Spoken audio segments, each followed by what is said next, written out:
esse é o canal Ótimo Juro, eu sou a Gabriela e hoje eu tô aqui com chuva, com pouca luz, pra resenhar um livro que é um dos maiores clássicos da ficção científica. Hoje eu vou resenhar Duna, do Frank Herbert. Bom, gente, esse livro foi publicado em 1965, ele ganhou o prêmio Hugo de literatura e ele é considerado um dos livros mais vendidos, se não o mais vendido de ficção científica no mundo. Então fazia muito tempo que eu tinha ele aqui e eu tava só enrolando porque ele é meio grandinho, né?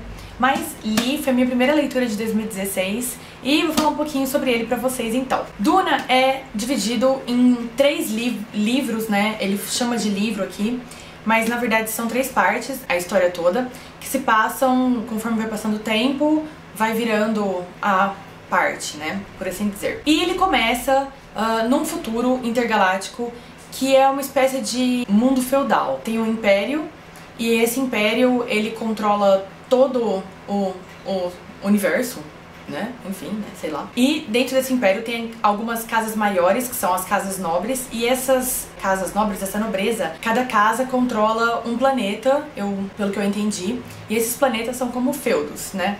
Então, tendo isso aí em mente, essa história começa com a casa Atreides, que é uma casa nobre, que tem um duque, e esse duque, que é o Duque Leto, ele tá sendo transferido do planeta que ele vive para um outro planeta chamado Arrakis. Eu não tenho certeza se fala Arrakis ou Arrakis, mas como escreve com 2 R's, em português 2 R's tem som de né? Então eu falo Arrakis. Então esse Duque Leto, ele tá sendo enviado a Arrakis para poder administrar esse planeta e Arrakis vai virar então o feudo que é pertencente à casa dele. Arrakis nada mais é do que Duna, o planeta Duna, que é o título do livro. Na verdade, essa transferência de gestão aí que tá acontecendo com o Duque Leto é uma conspiração contra ele, porque o Duque ele é muito popular entre as casas nobres e o imperador, vendo essa popularidade, ele ficou meio tenso, né, de acontecer e dele ser deposto e o Duque Leto tomar o lugar dele. Então, para que isso não acontecesse, ele, junto com a casa Harkonnen, que é uma casa hiper inimiga dos Atreides, eles fazem um tipo de combinado pra levar então a casa Atreides até Arrakis, e lá eles teriam um conflito entre famílias rivais e aí o Império vai conseguir se ver livre então do Duque Leto e da popularidade toda dele. Então é bem um esquema político meio um ferrando com o outro que ferrando com um, pra no final das contas só o Imperador se dá bem.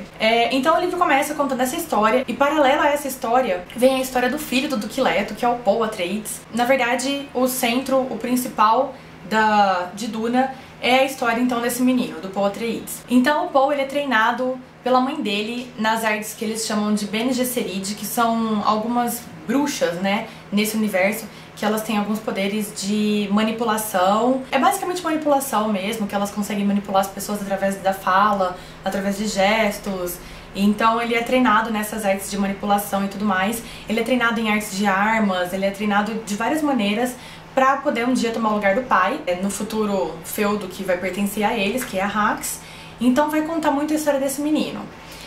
Claro que a treta vai evoluir aí, né, a gente bem sabe, e vai chegar no momento aí que o Paul vai se ver tendo que assumir o lugar do pai, mas devido a todas as conspirações contra eles, ele vai ter que fazer alguns esforços aí pra conseguir ter o planeta Duna de volta pra ele e pra família dele, que é de direito. Então a história é basicamente essa, né, esse começo de intrigas, e depois do segundo livro até o final vai contar essa evolução, né, do Paul Atreides e como ele vai se preparar pra vingar o pai e pra conseguir o planeta Duna de volta pra ele e pra conseguir modificar alguns problemas ecológicos que tem no planeta, falta de água e tudo mais. Então aí vai envolver várias coisas, além do jogo político também vai envolver a população do planeta, vai envolver a falta de água que eles vivem no planeta Duna, e aí o Paul vai tentar solucionar todos esses problemas junto com a vingança do pai dele. É uma história meio complicada de se contar assim numa resenha, porque são 3 partes, né?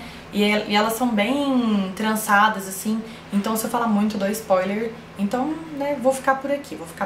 Então, quais são os pontos fortes desse livro, na minha opinião? O Frank Herbert fez personagens maravilhosos nesse livro. A Jéssica, a mãe do Paul, ela é uma bruxa, Bene Gesserit, né? E ela é uma mulher muito forte, ela é uma mulher que ela enfrenta todos os perrengues, ela mata e morre pelo filho, e ela tem esse poder Bene Gesserit, então ela é muito boa em manipulação, e ela é muito boa pra lutas físicas, né, e tal. Então assim, ela é uma mulher muito foda mesmo, então pra mim, ela é um dos melhores personagens desse livro. O próprio Duque Leto é um personagem muito bacana.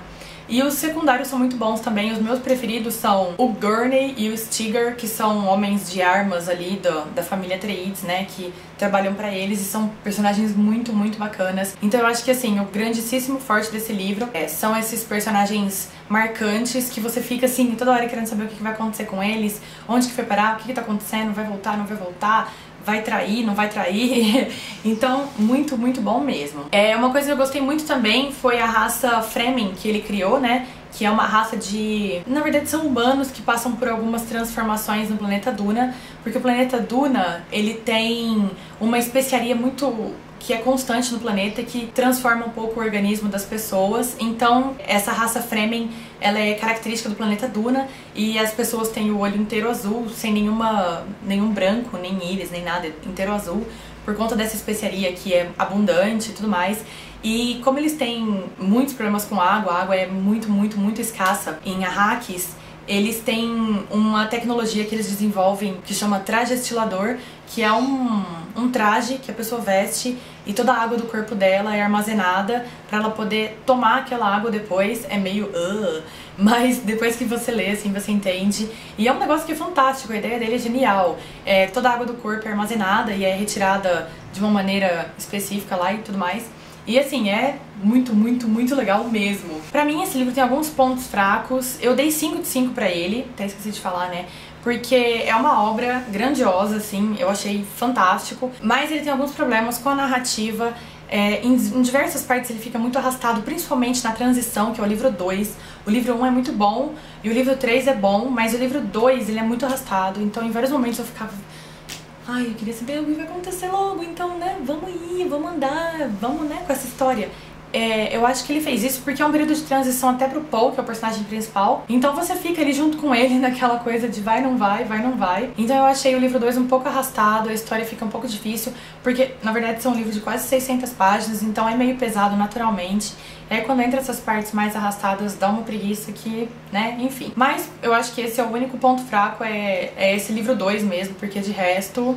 é sensacional. E falando então das coisas que eu mais gostei nesse livro, o que eu mais gostei nesse livro foi esse universo que ele mostra de Duna, que é sensacional. Então todos esses problemas com água e toda a vida dessas pessoas que moram, dos Fremen, e como eles conseguiram se adaptar à total escassez de água, isso é fenomenal, assim, é um negócio muito da hora.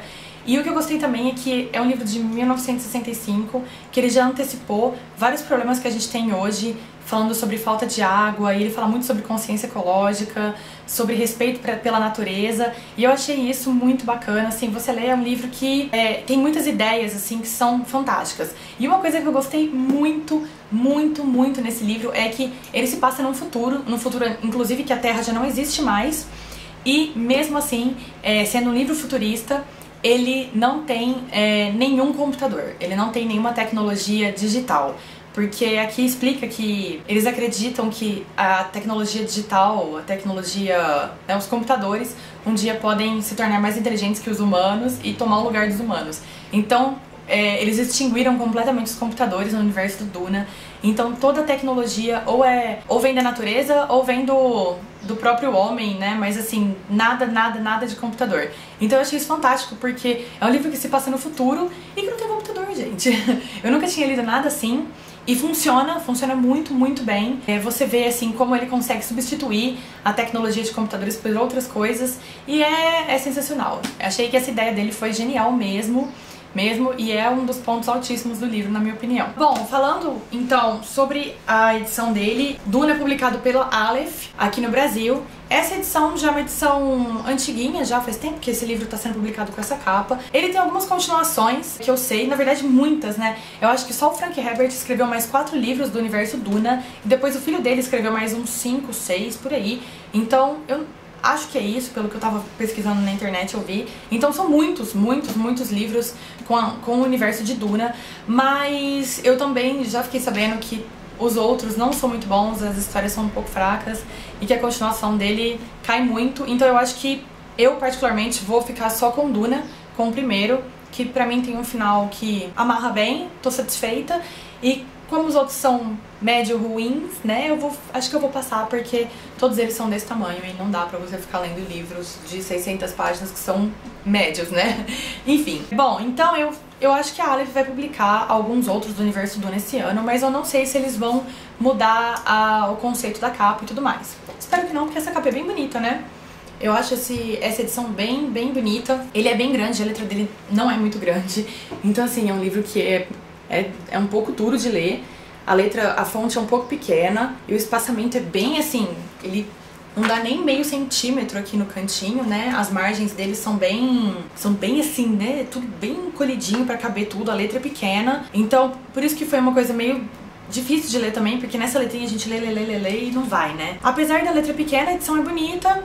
Todos os capítulos de Duna começam com um trechinho falando sobre o universo, falando sobre ou Paul Atreides ou sobre alguma coisa de Duna e das famílias. Então, gostei bastante, recomendo muito mesmo pra todo mundo. Apesar de ser um livro grande e apesar da letra ser pequena, é uma leitura que vale muito a pena pra quem gosta de ficção científica ou pra quem quer começar a ler ficção científica, eu indico, porque essa é uma das primeiras obras e dele com certeza vieram muitas outras. Inclusive, um dos influenciados por Duna foi Star Wars. Quem já leu Duna e já assistiu Star Wars vai perceber aí que Tatooine, na verdade, é praticamente Arrakis, é o mesmo planeta.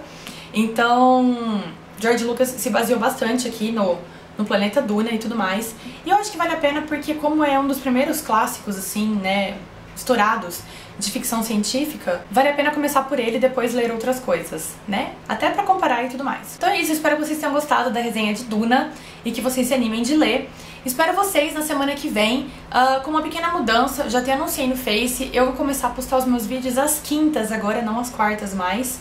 Tava um pouquinho complicado de editar e gravar durante a semana pra ficar pronto na quarta. Então, agora todas as quintas, mas toda semana tem, não se preocupem. Uma coisa que eu tô muito feliz que eu queria dividir aqui com vocês é que esse mês de janeiro eu estou na revista Bibliô, que é uma revista especializada no universo bibliotecário, mas que, na verdade, todas as pessoas podem ler, porque ela tem um conteúdo bem diverso e muito bacana. Então eu dei uma entrevista, falei um pouquinho sobre o canal, falei um pouquinho sobre pós-graduação, falei um pouquinho sobre os meus projetos de escrita, falei sobre muita coisa, na verdade. Então, se vocês quiserem, eu vou deixar aqui embaixo o link pra edição de janeiro da revista Bibliô. E se vocês quiserem ler, é muito bacana. Tem algumas edições que estavam para download grátis em PDF, não tenho certeza se ainda estão. Vou colocar também aqui embaixo. E pra quem quiser acompanhar depois o site e curtir a página do Face e tudo mais deles, vou deixar todos os links, que eles fazem um trabalho muito bacana pra quem é bibliotecário e pra quem não é também. Então vejo vocês na semana que vem. Se você não se inscreveu no canal ainda, não se esqueça de se inscrever pra não perder nenhum dos vídeos. E se você gostou, não se esqueça também de dar um curtir aqui embaixo pra me ajudar na divulgação do meu trabalho. Tchau, tchau!